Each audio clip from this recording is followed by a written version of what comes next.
I just want to say what an incredible pleasure it is for us to host Ambassador Michael Zantovsky and Secretary Madeleine Albright at Politics and Prose. What really promises to be a wonderful evening. They'll be in conversation about Mr. Zantovsky's new book, Havel, A Life, which is already earning excellent reviews. Its publication coincides with the 25th anniversary of the Velvet Revolution and with a week of festivities that I know have taken place in Washington and in many other places. And we are especially delighted to provide a forum for discussing those historic events and the main man at the center of them. Havel, A Life is a biography of Vaclav Havel. I'm not quite pronouncing it right, but I'm trying. The great playwright, dissident, and president of the Czech Republic. Few authors have had such close proximity to their subjects as Mr. Zantovsky had with his. The two were friends and associates for many years, both essential players in the movement that led to the overthrow of the communist regime in Czechoslovakia. When Havel became president of the newly democratic Czech Republic in 1989, Mr. Zantovsky served for several years as his press secretary and advisor. Since that time, he's also held key ambassadorial posts, both as the top Czech diplomat in Washington and currently as his country's ambassador to the Court of St. James in London. I think it's worth noting that critics and reviewers are often skeptical when they pick up a book written by an author who knows his subject so well and was personally close to that subject. The questions are always, will it be blindly adoring, too superficial, will it avoid warts and wounds? But if you've read Havel, A Life, or the reviews of it, you know that Mr. Zantovsky has not succumbed to the tendency, all too common in today's popular culture, of assuming that heroes can only be bland perfectionists. And by the way, that's a term that I have borrowed without asking from the filmmaker Ken Burns, who has said that we err in making our heroes bland perfectionists or assuming they have to be. And a bland perfectionist, certainly Havel was not. Mr. Zantovsky has produced a lively, thorough, and unvarnished look at his friend and colleague. His book reminds us that great public figures are seldom one-dimensional, but complicated, contradictory, and even paradoxical people, and that we do a disservice to them and to history if we don't present them in the fullest light. In conversation tonight with Mr. Zantovsky is one of our nation's most respected diplomats, and I just have to say on a personal note, one of my all-time favorite people in the whole world. In fact, we were just reminiscing about the fact that it was either the first time we met or certainly the first time we had a long conversation was in Prague, and when Vaclav Havel was president. Madeleine Albright was the 64th Secretary of State, and before that, U.S. Ambassador to the United Nations. Along with her diplomatic work, she's a professor, an unrelenting democracy advocate, and chairman of the Albright Stonebridge Group. But perhaps most important to us here at Politics and Prose is that she is the author of very fine books, 5 New York Times bestsellers. And by the way, she only began writing those books 12 years ago in 2005. And I could recommend each title to you with great enthusiasm, but I should note that her most recent book, Prague Winter, makes an especially excellent companion to Havel, A Life. And we just happen to have plenty of both on hand. So if you haven't gotten a copy of either, as I said, Secretary Albright has been kind enough to sign hers ahead of time for us. And there are plenty up at the front. So I hope you'll be able to pick up a copy of each for yourselves and for all those people who need holiday gifts. In any case, we are so honored to have you both here tonight. Thank you so much. And I hope all of you will join me in welcoming Ambassador Michael Zantovsky and Secretary Madeleine Albright. Lisa, thank you very much. And please give my love to Brett. So anyway, we are very good friends, and this is what a bookstore should be like. It's just amazing, and it is a jewel and a gem in... Really? This is theoretically on... There we go. Okay. All right. There. I'll say it again. This bookstore is exactly what bookstores should be like, and people that live in Washington see it as a jewel, and so thank you very, very much. I am delighted to be up here with my friend Michael. We have known each other now for a long time. We can talk about that. And I think that the thing that Lisa said and the reviewers have said, very rarely do you have someone that knows his subject as well. And Michael begins his book by asking 3 questions. Is the subject of interest? Have there been others who satisfied such interest? Is the author the right person to write about the subject? Yes, no, emphatically yes. And so I'm the one with the answers. He didn't give.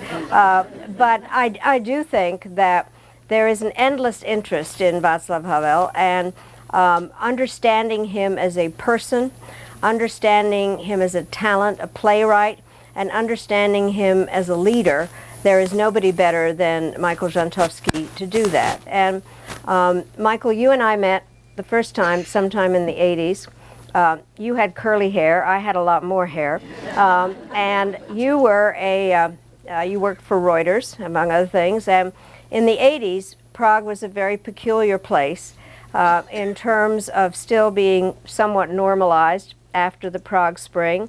And there were pockets of people that were activists in a number of ways, working in their circles to try to give power to the powerless. And Michael, maybe you could describe how you met Vaclav Havel, and then let's get into the end of the 80s.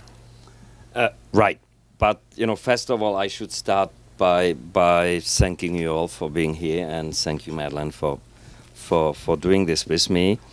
I left Washington as ambassador, I think it's now 17 years ago, and this bookstore is one of my fondest memories of this town. So I'm really happy to be back, and with a book too.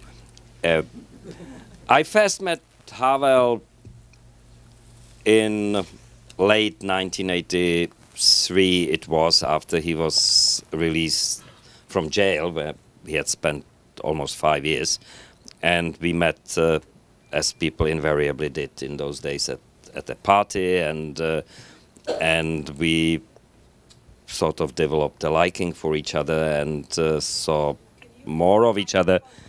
I will. Okay. But you haven't missed much so far. So and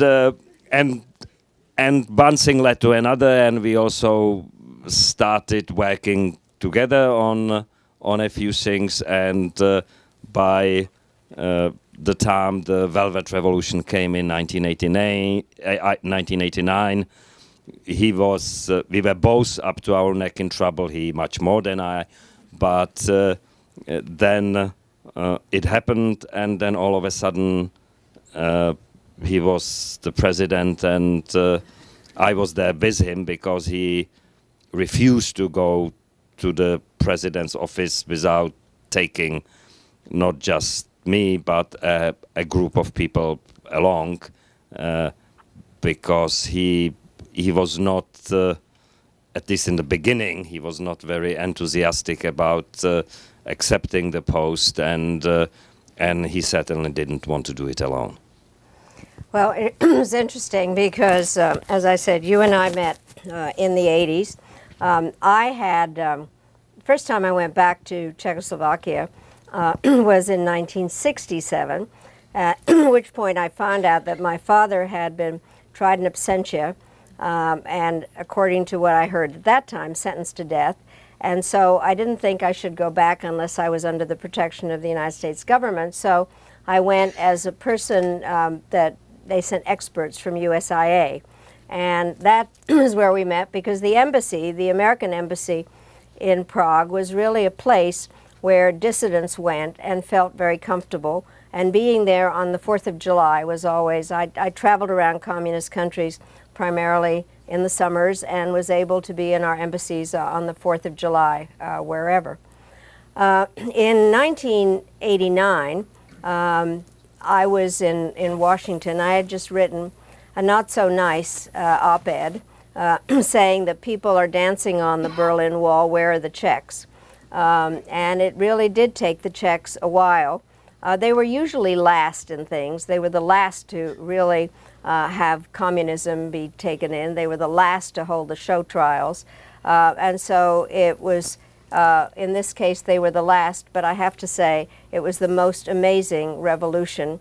And that is what we've been celebrating this week, of the crowds in Wenceslas Square and the Keys and Vaclav Havel there as a leader. I went back in January 1990, representing the National Democratic Institute, and I first had a meeting with Jiří Dienstbier, who at that stage was foreign minister. And he said, so would you like to go meet Vaclav Havel? And I'd never expected that that would be possible. And I said yes. And so we go over with he knew he was meeting with some American delegation. I had a copy of a book that my father had written on 20th century Czechoslovakia. I'm handing it to President Havel. And he says, I know who you are. You're Mrs. Fulbright. And I said, no, I'm Mrs. Albright. But Michael was there, as were a few other people. They all had on black jeans and black turtleneck sweaters. And President Havel said, would you go with my advisors to this restaurant nearby and explain to them what a presidential office should be like, which is what we did. So do you want to describe that meeting? Well, absolutely. I mean, we were very new to the game, and there was no office. I mean, the problem was that the previous president, the last communist president, did not really rule from the president's office, but from the Communist Party's Secretary General's office. So there were no typewriters.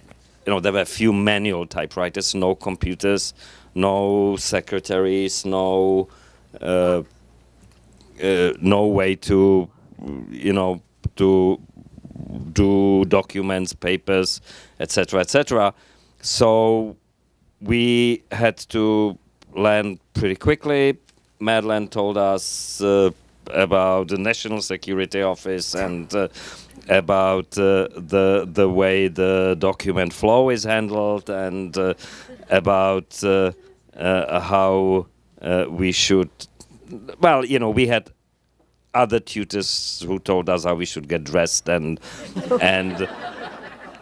well, it took a little while, but most of us, I had one suit that I got married in, and I was still better off among the people in the group. So,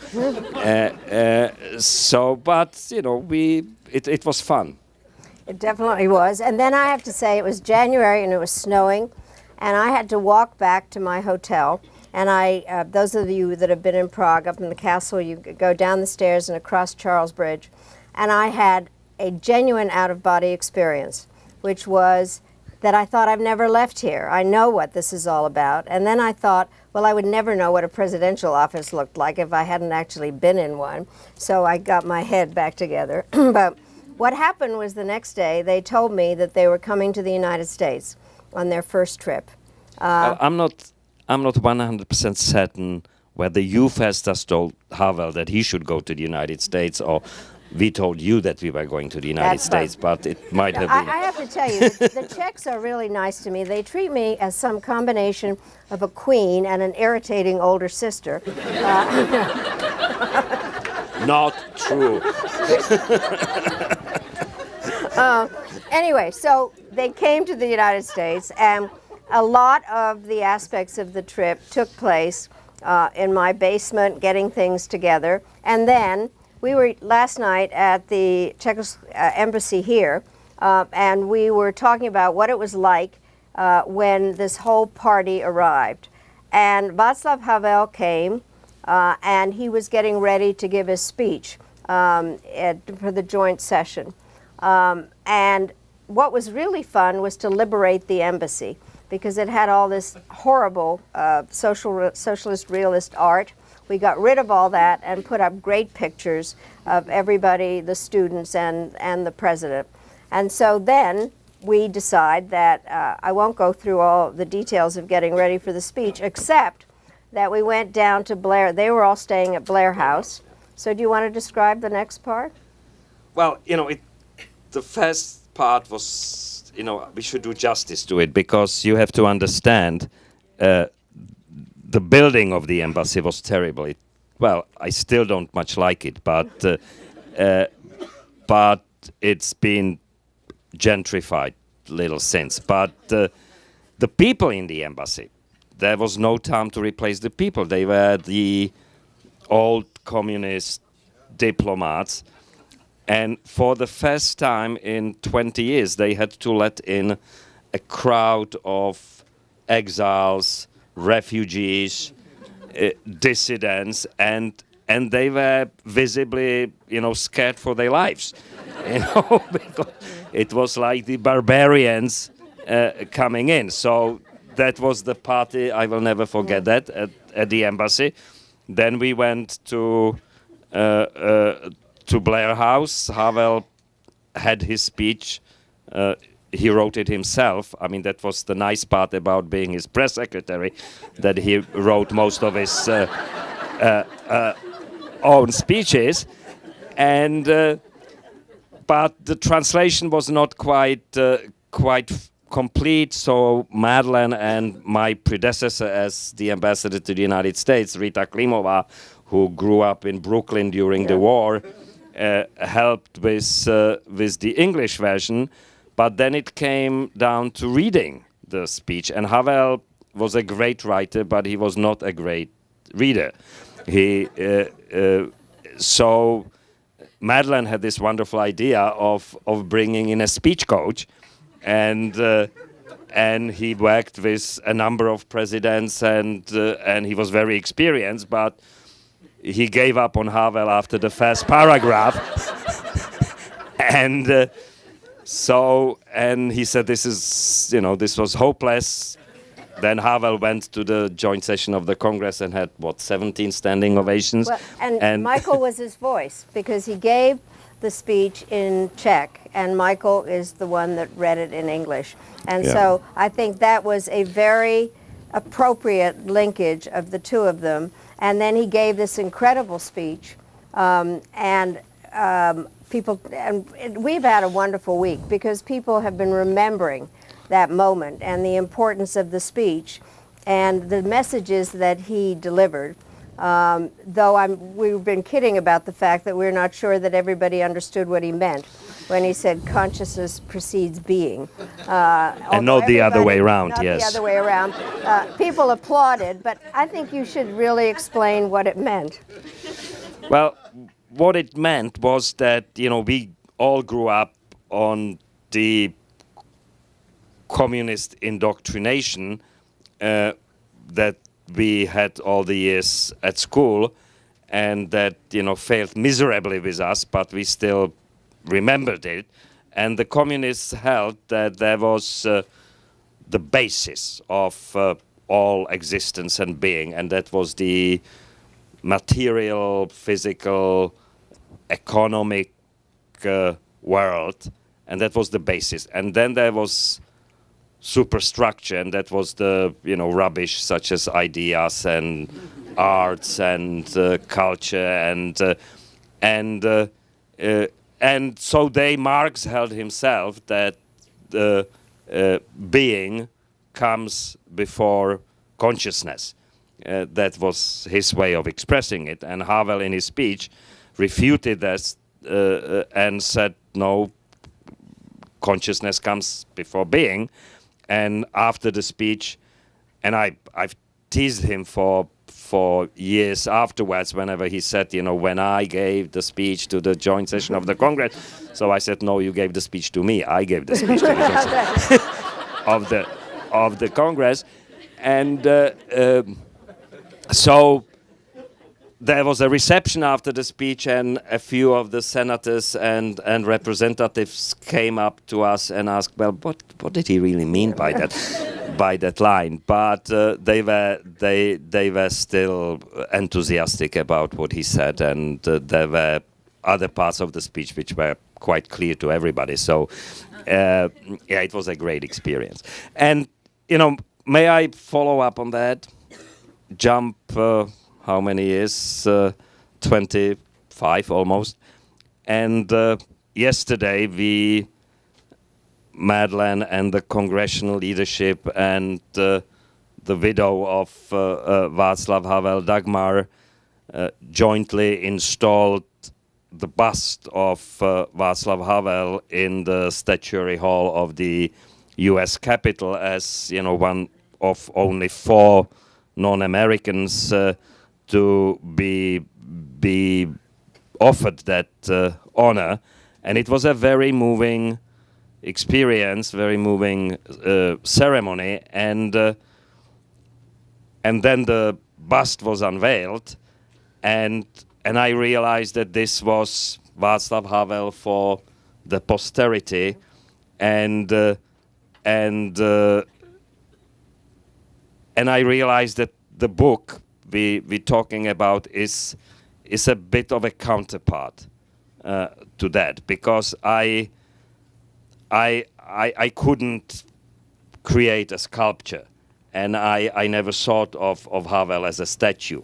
So what I try to do with the book is to recreate as much as I was able with my poor English and my poor writing skills, the real man who was who could not be reduced to a sculpture, because he was so multifaceted, so interesting in so many ways, and so complex and contradictory, as Madeleine said, but at the same time he was always the same man, and it takes some effort to realize how difficult that is, how much integrity that requires, because we all go through our lives playing various roles. We work in the office throughout the day, then we come back home, and there's the wife and the children, and we all of a sudden change the language, change the demeanor.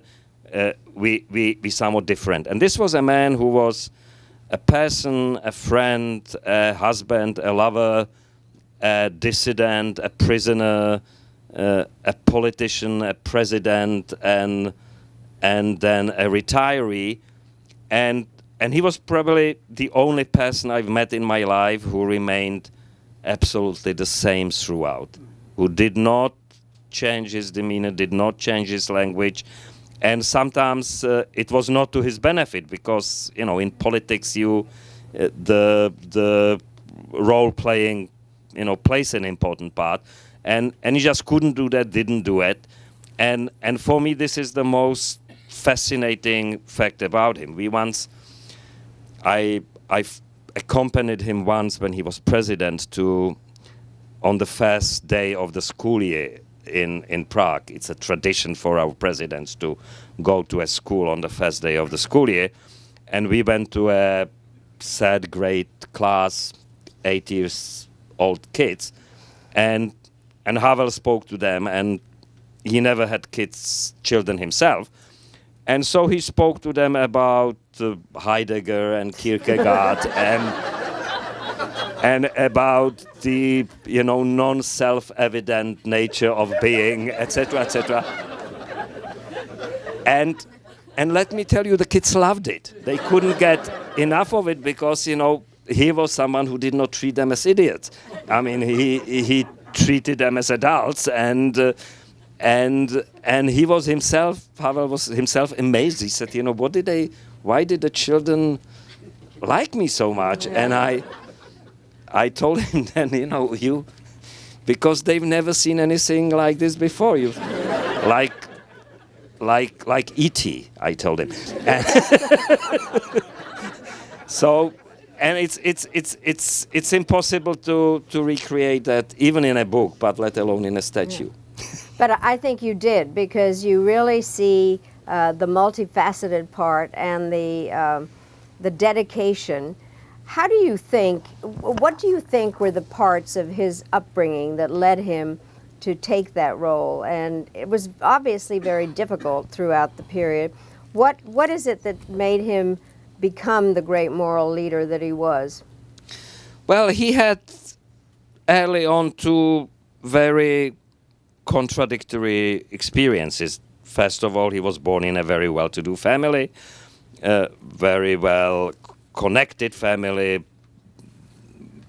The visitors to his house were among the leading intellectuals and writers and politicians of that era before the Second World War, and then when he was about 10 years old, the war ended.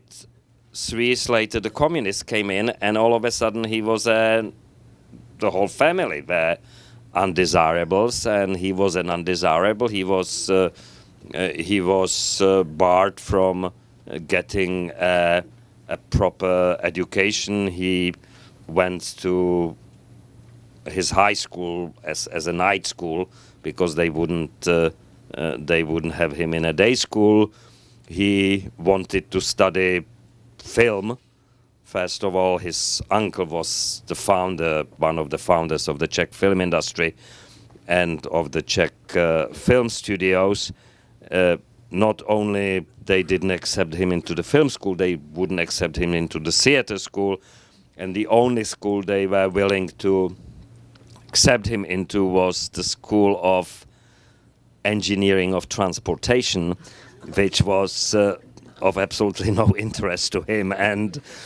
And so he lasted about 2.5 years, and then he quit. And so he had early on the experience of life as it could be, and of life as it is, and he had to deal with the adversity very early on, and then the 60s came. He was 30 years old by that time, and there was the period predating the Prague spring of 1968, but it was already a period of relaxation and of cultural renaissance, and his first plays became extremely successful and popular. I was 15 at the time, and his first play, The Garden Party, I saw maybe 7 or 8 times in 6 months, and there were people who saw it 15 or 16 times, and we could quote verbatim, passages from the play. It was a revelation, and all of a sudden he was not an undesirable, and he was one of the most popular people of this rather marvelous era, and he enjoyed very much the success it brought him, and his plays started to be produced abroad, and he became known in Europe. He came to New York to see the production of one of his plays at the Joe Papp Theater, Public Theater in New York in 1968. So he was all of a sudden a hit, and except it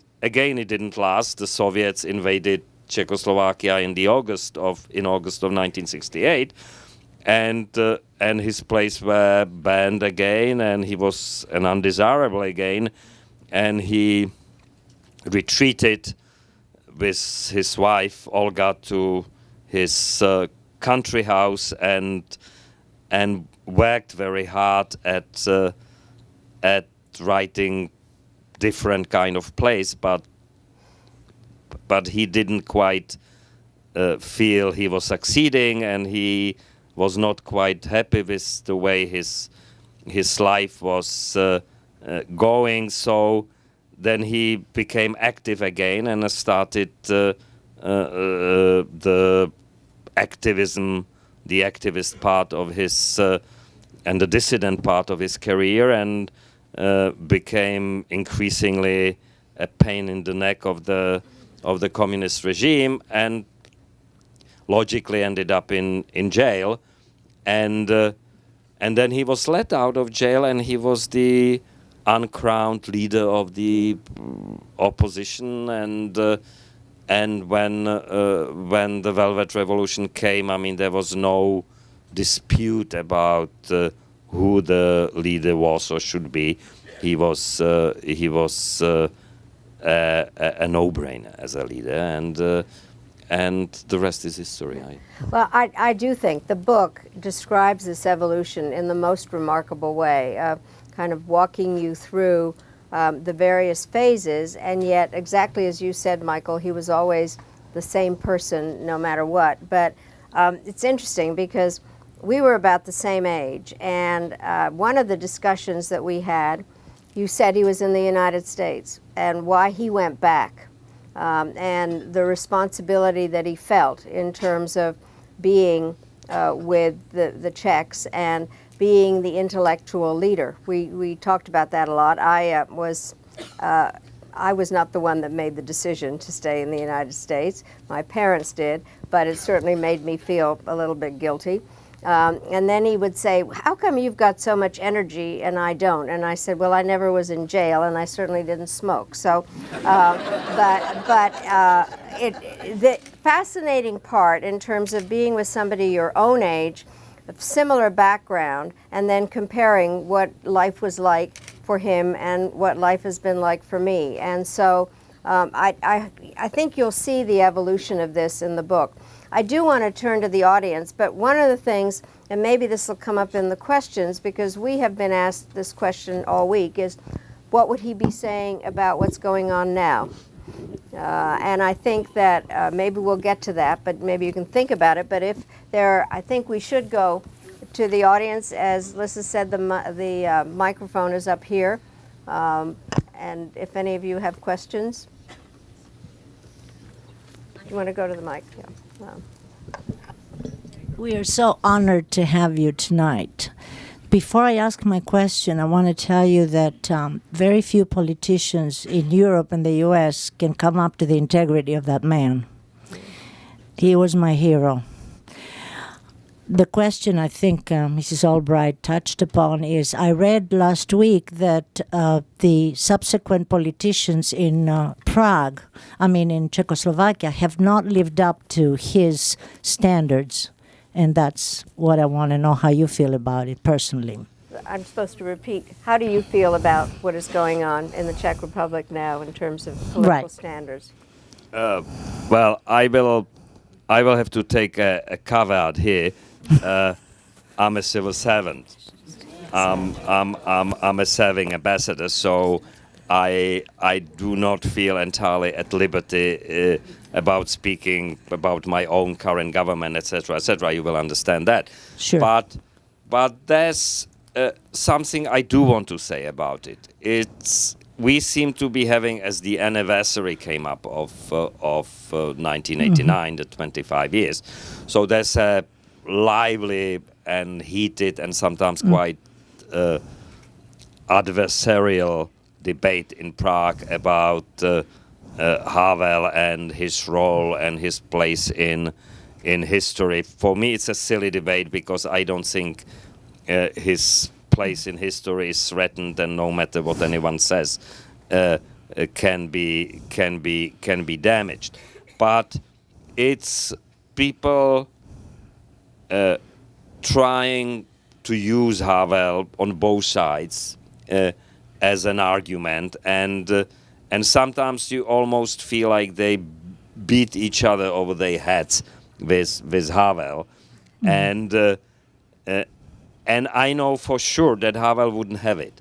I mean, I sometimes recall, and it's also recalled in the book, his first encounter with Mikhail Gorbachev, and sometimes in 1987 when Gorbachev first came to Prague, and Havel met with him without Gorbachev noticing, because Havel was walking his dog by the National Theatre in Prague, where Gorbachev just emerged from a premiere, and he was lauded and applauded by the onlookers on the street, and then he seemed to look in the direction where Havel was standing and waved, and Havel, the dissident, the leader of the opposition, hesitated and then waved back, and then we walked back home and thought and later wrote about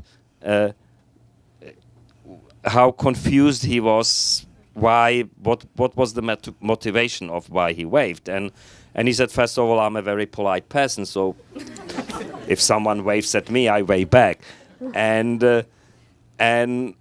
second, there's nothing wrong with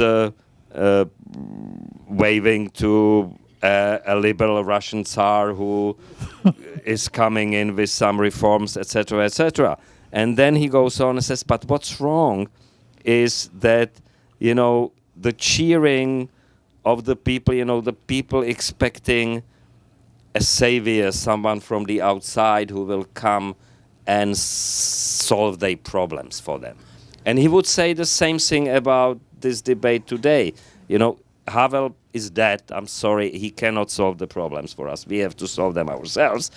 And using him instrumentally is not going to resolve the issue. So that's my take on. I think Thanks. it will be interesting to see the effect of this week and the the bust and the real recognition of Havel's importance in the United States. It has to have an effect over there. It'll be interesting. Everything was live streamed into Prague, and I think we celebrated something that happened 25 years ago, but I do think that it will have an effect for the future. I think it's already having an Okay, effect. Yeah. so they will not veer off. Well, we'll see, but it clearly, yes. Yeah. Good evening. My question is largely the same, actually. I'm just interested in what you think Havel's reaction to the eggs that they were throwing at Zeman on Monday would be. And I was in the Czech Republic when Zeman was elected, and everybody was like looking around wondering, like, when will Zeman be invited to have a beer with Barack Obama and Joe Biden? And of course he wasn't, and Peter Nečas was here instead, and now ČSSD being in charge, and I'm just wondering what would be the sort of... Can I just repeat? What would be the what would be his opinion of the the egging? the egging and of Zeman. and the fact that ČSSD is back in some kind of power and these sorts of things? First of all, Havel would certainly think that throwing eggs at anyone is in bad taste and poor manners. Of course.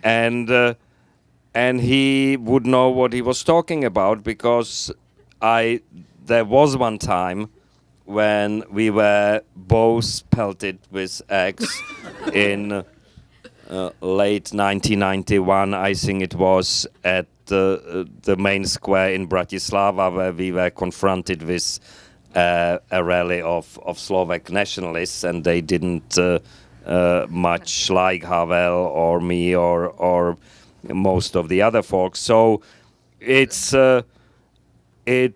happens to politicians, and there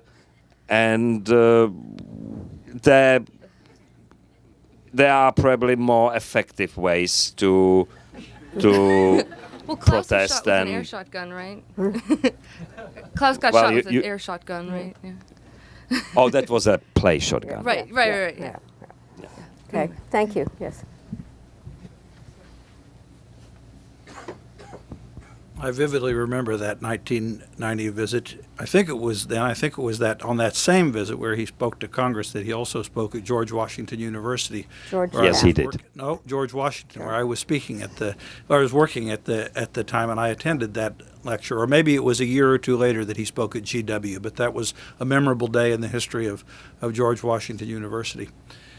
But one detail about that 1990 visit was that at the time the senior George Bush was the president of the country, and some of us who are Democrats and Elizabeth Warren supporters look back on the first Bush presidency with a certain nostalgia and on him with a certain admiration. And I just wonder if you have any particular memories of the senior President Bush and of that his reception of that visit. The question was, what are the perceptions of the visit President Havel with the senior President Bush? I have to tell you, when we were at Blair House and President Havel said, "Why don't you come with me to see President Bush?" And I said, "I don't think that's very appropriate." You know.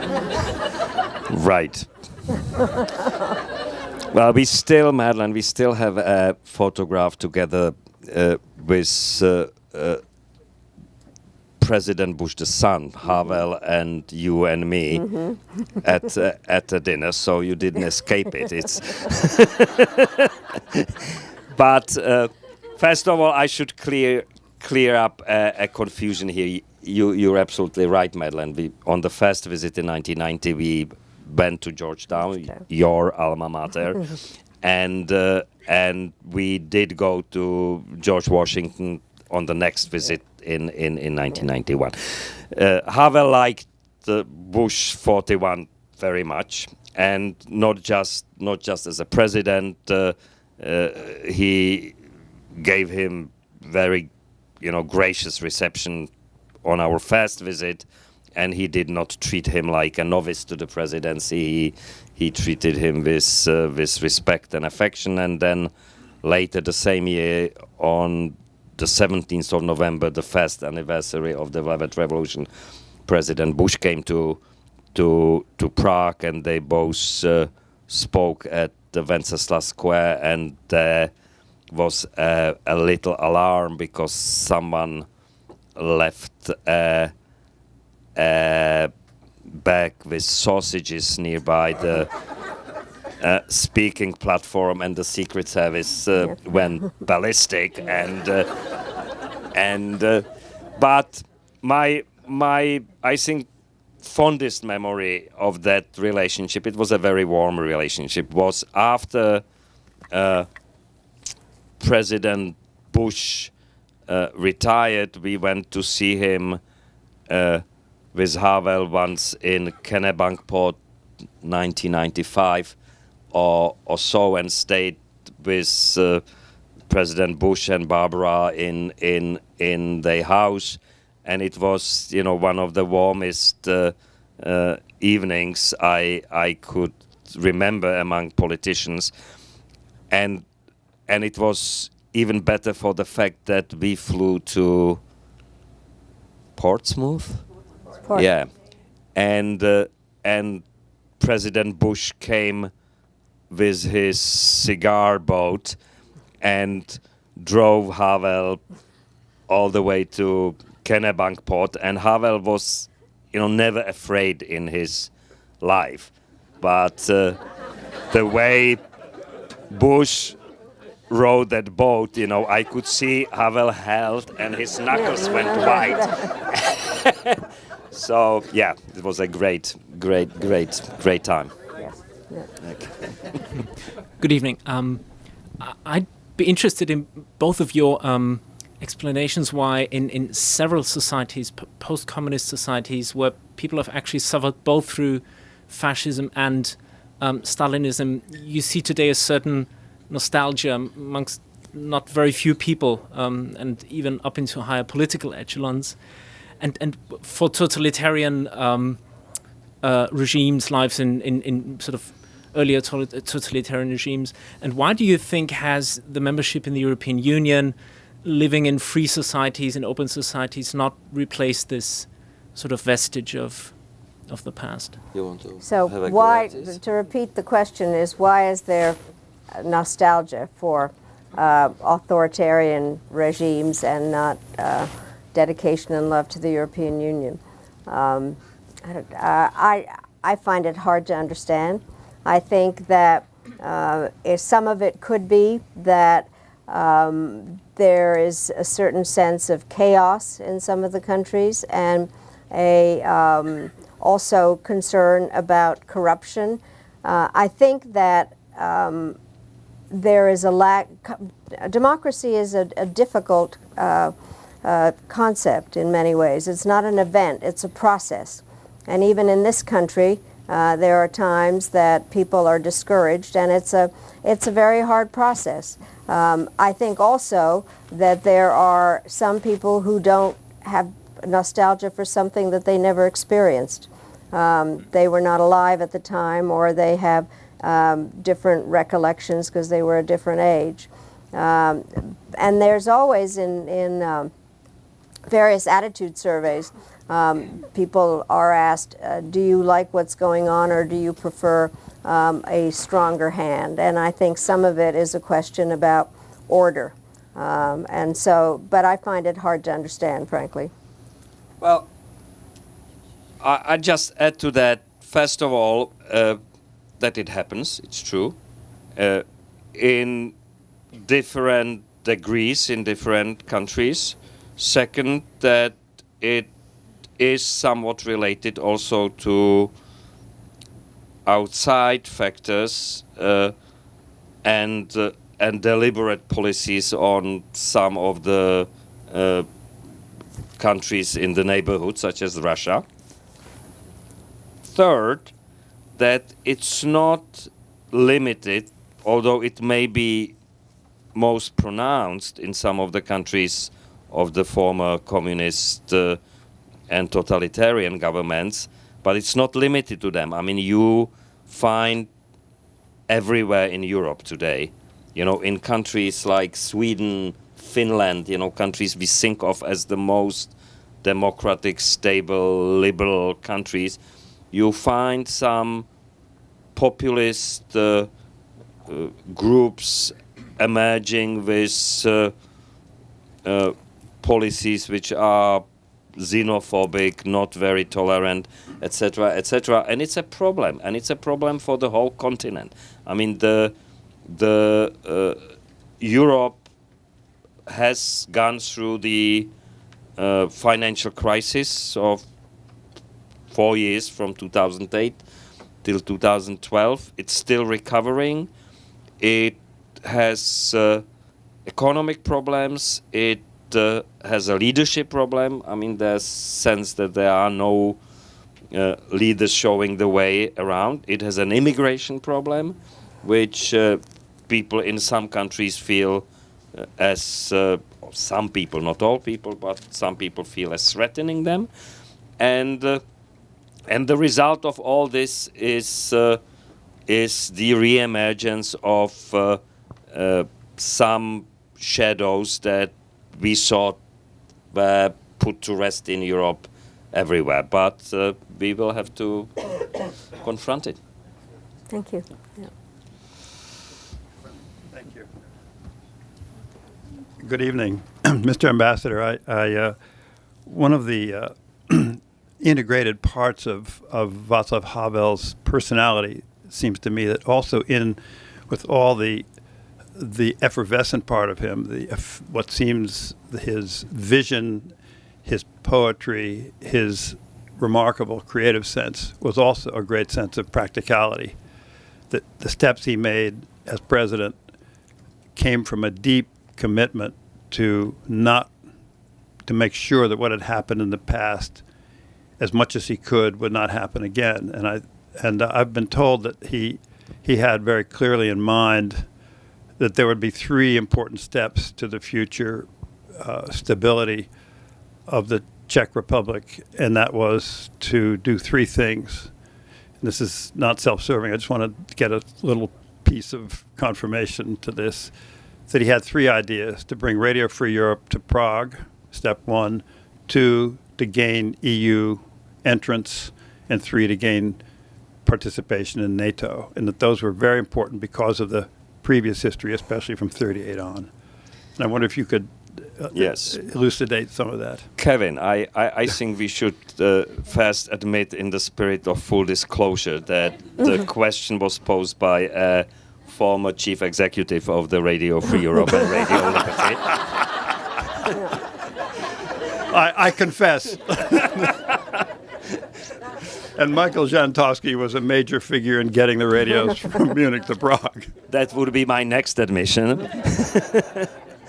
And third, you're absolutely right. Václav Havel felt very strongly about bringing the radios to Prague, and it wouldn't have happened without him, I don't think. And this emanated from his sense of shared responsibility, not just for oneself and the people closest to you, but for people in many places and in similar situations. And he felt that, if we were lucky enough to extricate ourselves from the totalitarian yoke, that it was our duty to assist those who were still fighting the the struggle, and the radios was one of the ways to do that, because in our own history, the radios were essential as means to bring uncensored information to the country, and they were, for a time, they were the only means in the age is hard to imagine before the internet and the social networks, etc., etc. So, but the radio was the only game in town. Second, we felt that the first task of any government is to provide for the security of the country, because without security you cannot really go on building the economy and the prosperity and all the other things that governments are expected to do and sometimes do. So there was the entry into NATO. It was one of the main tasks I had when I was in Washington, because it was during that time that, and this lady also had a little to do with that, that President Clinton came to Prague in 1994 in January, preceded by a trip by Madeleine and General Saakashvili, and announced in Prague that it was no longer a question of if, but question of when and how NATO would be enlarged, and 4 years later we joined, and if you look, and there are, as with every event in history, there are revisionists around who will tell you that it was the wrong move and NATO should never be enlarged, etc. But if you look at the situation of the countries that did join NATO in the late 90s and early this century, that means the 4 countries of Central Europe, the Baltic countries, Slovenia, Romania, and Bulgaria, and contrast that with the situation in Ukraine, Moldova, Belarus, and in some of the countries of southeastern Europe, Serbia, Macedonia, etc., you can see what enormous source of stability that was, which enabled us to take the next step, which was to join the European Union as the political and economic integration of Europe. So they were, all three were linked, and all three were, I think, the most important things that Havel did on the foreign policy front, and we all owe him for that. And let me say, the trip that Lissa was talking about, First Lady Hillary Clinton gave a speech at Radio Free Europe, and that was a very important signal. And I have to say, I had no greater pleasure than being able to announce the accession of the Czech Republic to NATO in Prague, and President Havel was there. It was really amazing. I think we have to close. We're going to have time just for one last very quick Thank you question. both. We could go on all evening. Yeah, It's okay, a fascinating discussion. One more quick question. This might follow a bit on the last question, but I wonder how you would explain the success of the Czech Republic from the Velvet Revolution to build or to develop a thriving democracy, a dynamic economy, to join the EU. Is it something in Havel's leadership? Is it something in the spirit of the Czechs? Why was the Czech Republic successful when other countries in the Balkans or the former Soviet Union have not had that success? Well, it was certainly a combination of factors, and I would be the first to say that it's a work in progress, because it's not perfect, and there are things we continue to be unhappy about. Some of them have been mentioned here, and we will have to all work some more.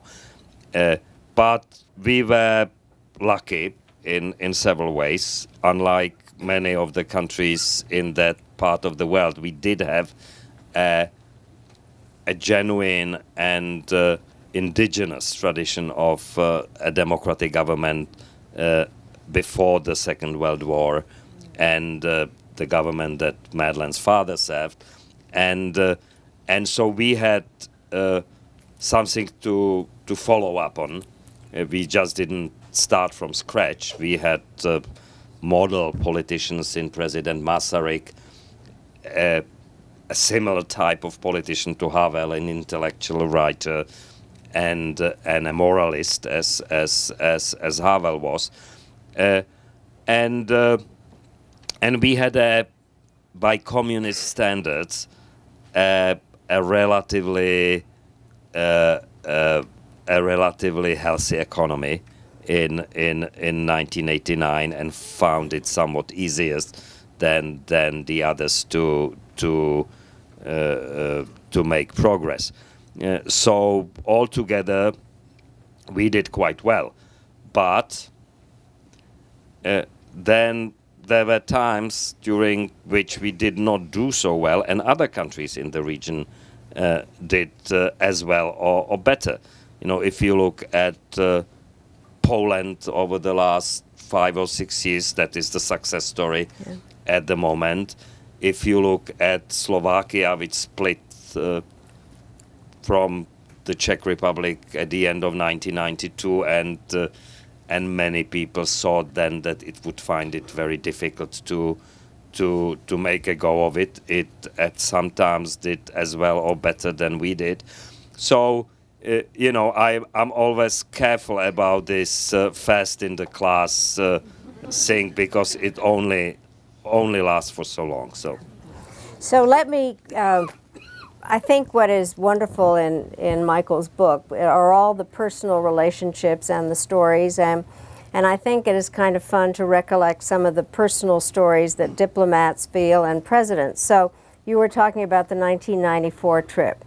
So I had come earlier with General Shalikashvili, and President Clinton was going to come over, and what happened was President Havel had planned to give a saxophone to President Clinton, but President Clinton's mother had just died, and so the question was, they were going to go to a jazz club, and the question was whether that was appropriate or not.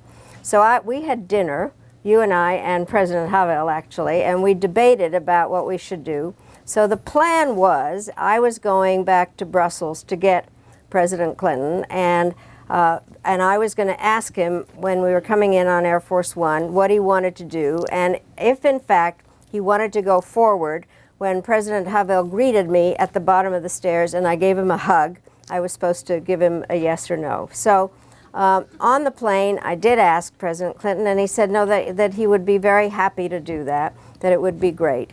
And then one of the really nice parts, I have to say, on that trip, Warren Christopher was coming in also, and he said, Madeleine, because this is where you were born, I think it makes sense for you to go down the stairs with President Clinton. In protocol, he was obviously outranked me. So we did come down the stairs, and I gave a hug to President Havel. I said yes, and so it was great. So then we had all the meetings and everything, and so then we did go to a jazz club that night, and we walked across Charles Bridge, and we went to the jazz club, and President Clinton was given the saxophone, and he, as usual, played My Funny Valentine. And then there was a great saxophonist that was Czech that played with him. Jiří Stivin, yes. Yep. And Vaclav Havel got up, and also, this is when I said he had no rhythm, because he had maracas that he couldn't shake in any kind of shape or form. Anyway, he sat down. President Clinton came back and sat down. He said, Madeleine, you have no idea how hard it is to play a brand new saxophone.